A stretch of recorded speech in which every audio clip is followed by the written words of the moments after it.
All right. Thank you, everyone, for being here tonight. My name is Jacob Blaisdell. I serve all of you as the town manager of Speedway. Obviously, having intro session here to what's going on with the Dry Run Ditch project and the approval from FEMA and what that's going to mean for all of the flood maps in town. Quick recap on the project. I will vastly oversimplify it here, and the engineers might kick me later, but essentially what we did, if you're not familiar with the project itself, is we dug a really big ditch and want the water to go there instead of going into people's houses and basements. And after we dug that really big ditch and decided that water was going to go there, we pointed that out to FEMA and asked them to redraw their maps to indicate and change what's considered a floodplain and a floodway and what is not in those areas. So again, dramatically oversimplifying that, there's been a lot of engineering analysis, more work, and of course money that have gone into making this project a reality. So I have a lot of people to thank, if you'll bear with me really quickly here. Certainly our elected officials have been involved in this from the very beginning. Of course, the Speedway Town Council in supporting the project and getting it rolling from the beginning. At the state level, we've had a lot of support, certainly from Senator Mike Young as well as Representative Carly Maester. They make these types of programs, Okra and those types of things available to make projects like this possible. And then also at the federal level, we have had U.S. Senator Todd Young has been really helpful for us in getting connected through our council and his work, kind of nudging FEMA along to help us get the approval we needed, as well as former Senator Joe Donnelly's office was heavily involved in getting this approval through FEMA. We've had a lot of town employees that have been involved in this. Norm Berry, our wastewater superintendent, has been heavily involved in this, as well as Wendell Walters, our former DPW director. He was involved in this from the very beginning as well. And of course, Rob Wetnight is our street commissioner, and not only did he get to be involved from the beginning, but they are the ongoing maintenance because we now have to keep this area cleared out. So the street department is going to be responsible for keeping this thing going. So they get the long-term work here as well. And of course, our engineers and consultants, Dave Keyser with Keyser Consulting, helped us get the grant and be compliant with the grant. And last but not least, Jeff Fox and Matt Mead with Christopher Burks, who are here. Matt is going to be doing a further presentation describing a little bit of the history and kind of what's gone on. So essential goals for this meeting, and again, appreciate you all coming out to hear this. So want to make sure everybody understands what the maps look like and what they mean. There's a lot of different colors, a lot of things have changed. Want everybody to understand what's going on. We want everybody to understand what's happened to your specific property, how this has impacted you. We'll have, of course, the overall area, but afterwards you can come up on the map and we can talk to, you can punch in your address, make sure if you have any questions or if you're on a border of different colors or whatever, we can get that resolved for you. And then last but not least, we'd like to remind everybody that we're still encouraging folks to carry flood insurance. So the flood risk has changed quite a bit. The cost of that insurance should change with that, but we're still encouraging folks to maintain flood insurance. And of course, we want to answer any other questions that folks might have. So with that, I will hand it over to Matt Mead, who is with Christopher Burke. Thank you very much, Jacob. That's what counts here. As Jacob said, my name is Matt Mead with Christopher Burke Engineering. I did a lot of the modeling and worked with FEMA to get this finally approved. Thank you all for being very patient. I understand that it's unfortunate that it took as long as it did. It took far longer than even our most pessimistic estimates as to how long this would actually take to get final approval. But we're there, almost. It's January. I'm going to kind of go over some of the same stuff that Jacob did a little bit, just real quick. And then kind of how to read the flood maps, and then what exactly it's going to mean for the community, the residents, business owners, and then just kind of where we go from here. So first off, like Jacob said, dug a big ditch. So we had actually been contracted by City of Indianapolis, and I believe it was a cost share with Town of Speedway, to redo the entire flood map for Dry Run and Dry Run Diversion. When that was completed, we found that the existing flood maps greatly underestimated the impacts, and we were going to add probably about an extra 25% of the Town of Speedway into the floodplain. specifically in the area south of the Coke plant. So the diversion was designed to contain that additional flow and have it not pass down through the Coke lot and through the neighborhood south to 25th Street. So once that was constructed, I believe construction finished in 2017. We then immediately started coordinating with Indiana Department of Natural Resources to get their local approval, and then we sent it on to FEMA in January of 2018. September 2019, we finally got the approval. So that's where we're at now.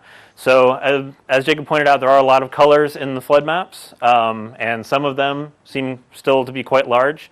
This red area is the 500-year floodplain. If you're in that area, you do not need to maintain flood insurance. It's not a requirement for most lenders. There are still some small blue areas. Those are the 100-year floodplains. That is the area that you will need to maintain flood insurance for if you're still in it. And then this yellow area is the floodway. That's a special subsection of the 100-year floodplain.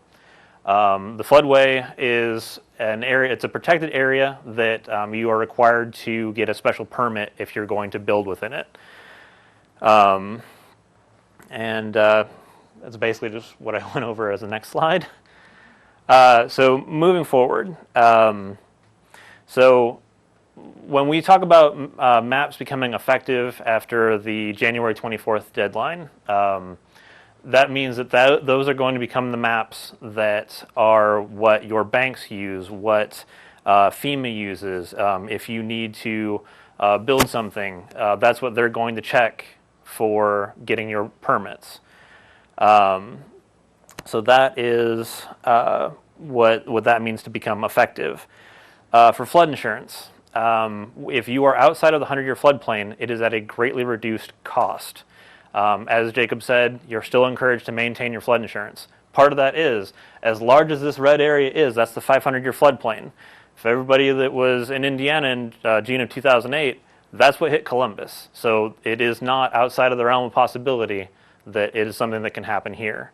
Also, if something were to block up the stream, or if there's local drainage issues and that causes flooding on your property, that will only be covered if you have flood insurance. Your normal homeowner's insurance will likely not cover it. So I realize this is very quick because the majority of this is actually going to be, we want you to come up and look at the maps. We have 2 laptops that we are going to have this up on, so you can look up your address and figure out whether you're in or not. And again, if you're in the red, you're within the 500-year floodplain, but you don't need flood insurance. If you're in the blue, you would need flood insurance, but only, I believe, if it's a primary structure. So that's like a house or a business. And if you're in the yellow, I don't think there's any homes in the yellow area, but that is a special area that you're going to need a permit if you want to do any construction in. It's a storage floodway, so anything that impacts that area, you're going to have to compensate for. And that's going to, because basically what that means by being a storage floodway is you have a volume of water that's being stored in that area, and if you build into that area and fill that area up with dirt or a building, then that needs to be compensated for somewhere else. So I guess real quick, does anybody have any questions? Really quick. Okay. Can you talk a little bit about kind of how this came up and why the project? You got into it a little bit, but can you talk a little more about like how this was realized and why the project was initially kicked off? Yes. So are you talking the ditch in general or the Lomar specifically? Just why all of a sudden did we need to do the project? Okay. So this entire area in here was going to be added into the 100-year floodplain. That is, it would mean that all of those people would have to buy flood insurance. And then, so by building this ditch, all of the water that would be flooding through this area is now contained within this ditch. So that's allowing for protection of the downstream areas to be contained up here. Now, once it's constructed, FEMA doesn't know about it until you do what's called a letter of map revision, or a LOMAR. So that's what this whole new project was, and that was revising the mapping and sending it to FEMA for their concurrence, and then now it's going to be published as the effective mapping. But to be clear, it was the federal government that moved the lines 5-6 years ago, which is what kind of caused the state and the town and so on to well, it wasn't the town or the state that necessarily moved the lines. Well, no, nothing had occurred to change the floodplains. It's just we had a lot more detailed information. So we now have topography that is accurate to within 1 foot, and then all of the floodplains were based on the original design plans from the 1960s for the ditch, the diversion. So it was outdated. It had silted in a little bit.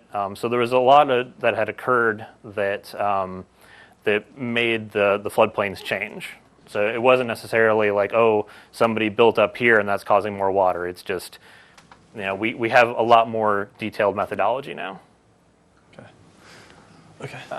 Yes. Well, before we do question, we'll kind of conclude the sort of formal presentation aspect of it, and because with recording, we'd have to pass the microphone around, so we'll just do Q&A after that. One thing I did want to mention that it was in all the written materials, and thank you. I forgot to thank Kelly Buck for getting the information out. But we're in what they call a comment period, so our map has been approved by FEMA, our letter of map revision, as Matt was talking about. But there's this comment period that we're in now, and so we don't anticipate any comments or any changes from this point forward. But the comment period exists just per procedures and guidelines. So this will not become effective until January 24th. So if you want to call your bank and say, hey, I'm not going to be in the flood plain anymore, they're not going to be able to look at what's been approved. They're only going to look at what's effective right now, which are the current maps until January 24th. So we will get information out, especially if you signed up on our sheet here, just letting everybody know that there weren't any comments, or if there were comments, there's another delay. We'll let everybody know that. Hopefully not the case, but we'll be getting that information out. And again, effective January 24th of 2020. So that concludes the presentation, and we'll take questions now.